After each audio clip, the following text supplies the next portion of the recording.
हरे Krishna. Mistake insight channel पर आप सबका स्वागत है।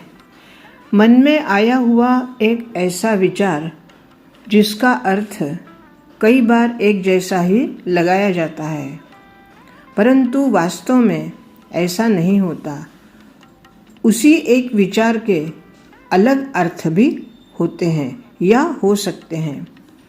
ऐसा ही एक विचार है या ऐसी ही एक भावना है, इच्छा और संकल्प। इच्छा और संकल्प को कई बार लोग एक ही समझ लेते हैं कि मन में इच्छा हुई और मन में संकल्प हुआ। ये विचार या ये दिखने में दोनों बातें एक जैसी दिखती हैं, परंतु एक जैसी है नहीं, क्योंकि दोनों के प्रभाव अलग हैं। इच्छा और संकल्प, क्या दोनों का प्रभाव एक जैसा होता है? बिल्कुल नहीं। असल में इच्छा और संकल्प, इन दोनों में बहुत अंतर है। अब अंतर क्या है? इच्छा में आसक्ति और अहंकार से संचालित परिणाम पर केंद्रित कमी या अधिक, अर्थात जो परिणाम होता है उस परिणाम में कमी है या अधिक है, इसकी लालसा की भावना होती है, और वही भावना मनुष्य को चिंता देती है, और उस चिंता की वजह से वह इच्छा जो कि मन में निर्माण हुई है वह पूर्ण होने में संदेह रहता है। और इसके ठीक विपरीत संकल्प, जबकि संकल्प कर्म पर केंद्रित स्पष्टता और सजगता से लिया गया निर्णय होता है। क्योंकि जब हम संकल्प करते हैं तो उस संकल्प के प्रति हमारे मन में स्पष्टता रहती है, सजगता, अर्थात हम जागरूक रहते हैं कि हम जो संकल्प ले रहे हैं वह योग्य है, और इसी वजह से वो निर्णय योग्य होता है।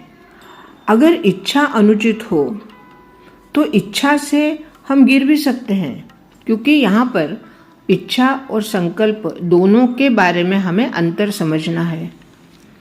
जैसे अभी मैंने कहा कि इच्छा अगर अनुचित हो, क्योंकि मन है, मन में इच्छा अच्छी भी हो सकती है, बुरी भी हो सकती है, तो अगर अनुचित इच्छा मन में आ जाए तो मनुष्य उस इच्छा को पूरी करने के वजह से गिर भी सकता है, अर्थात उसकी अधोगति होती है।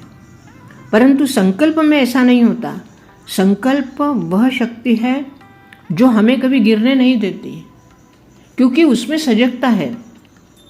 उस संकल्प में एक निर्णय शक्ति है आगे बढ़ने की, और वही शक्ति हमें आगे बढ़ाती है।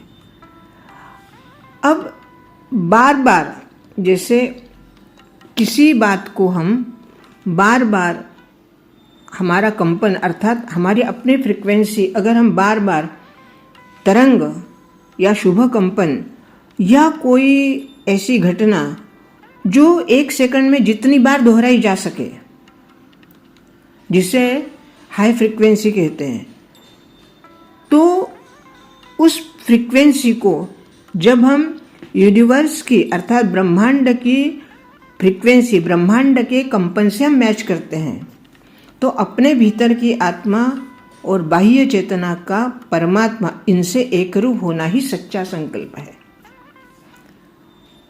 तो संकल्प वह होता है जो हमारी अपनी फ्रीक्वेंसी अर्थात हमारे मन का कंपन, जो हमारा संकल्प है, जो हमारा निर्णय है, उस निर्णय का कंपन हम जब मन में बार बार उसके बारे में दृढ़ विचार करते हैं, दृढ़ता पे आते हैं, तो वही कंपन हमारा ब्रह्मांड में फैल जाता है, और ब्रह्मांड के कंपन से हमारा कंपन मैच होता है, और फिर वह संकल्प शक्ति हमें सुदृढ़ बनाते हुए, हमारे निर्णय को परिपक्व करते हुए हमारा निर्णय योग्य साबित करती है, और हमारे कार्य सफल होते हैं।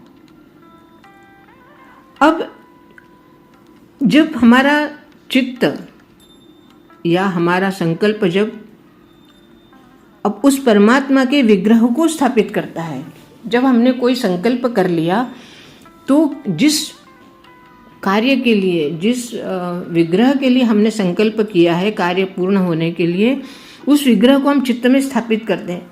सत्य संकल्प है जब हम, अब क्या है, जब हम क्रोध में होते हैं तो बाह्य जगत भी हमें अप्रिय लगने लगता है। थोड़ा सोचने की बात है। संकल्प हमें कैसा सुदृढ़ बनाता है और इच्छा हमें कैसे कमजोर बनाती है।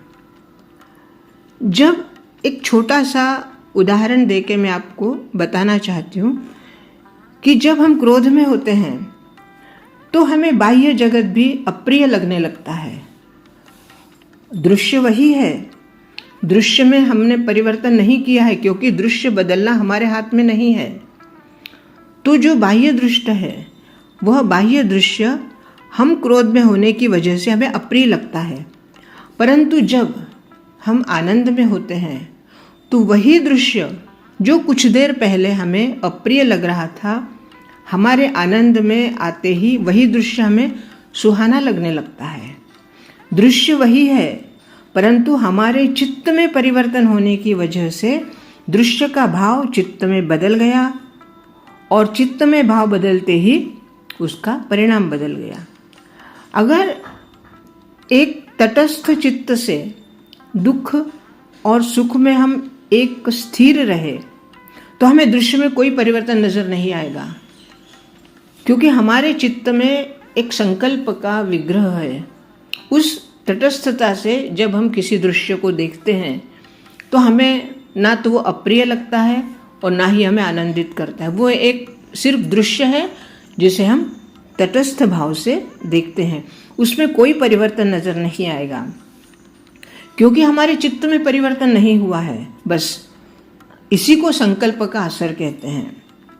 अब इच्छा से कभी भी कोई कार्य पूर्ण नहीं होता। अब क्यों नहीं होता? क्योंकि इच्छा में अहंकार होता है। इच्छा तो अहंकार की भाषा ही जैसे, उसके बगैर हम जी नहीं सकते। और संकल्प सत्य का दर्पण है जो एक दिशा चुनकर उद्देश्य पूर्ण कर्म करने के लिए हमें प्रेरित करता है। इसीलिए जीवन में इच्छा से अधिक संकल्प का महत्व होता है। संकल्प से योग्य कार्य सिद्धि होती है।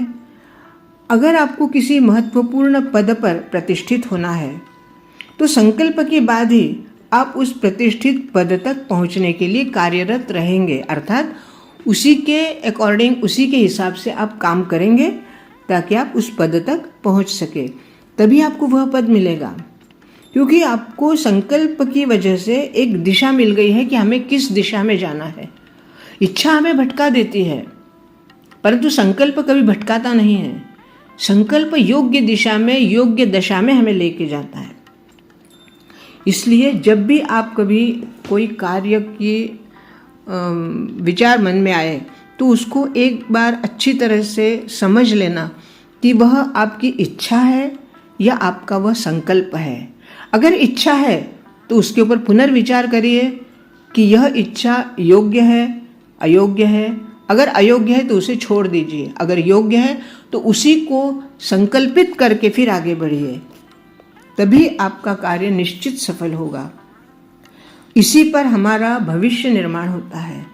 अगर आप बार बार इच्छा शक्ति को जागृत करते रहेंगे, इच्छा शक्ति से ही कार्य करते रहेंगे, तो हो सकता है आपके कार्य कभी हो कभी ना हो, परंतु संकल्प से अगर किसी कार्य को आपने शुरुआत की तो वह आपका कार्य निश्चित पूर्ण होगा, क्योंकि वह संकल्प ही आपका ब्रह्मांड से जुड़ गया है और ब्रह्मांड आपको आपका संकल्प पूर्ण करने के लिए पूर्ण सहयोगी बनता है। तो आज हमने देखा संकल्प और इच्छा, इन दोनों में कितना अंतर है और यह अंतर हमें विचार करके ही आगे बढ़ना है, तभी हमारा भविष्य भी अच्छा होगा और कार्य भी सफल होगा। आज के लिए इतना ही। बहुत बहुत धन्यवाद। हरे कृष्ण हरे कृष्ण।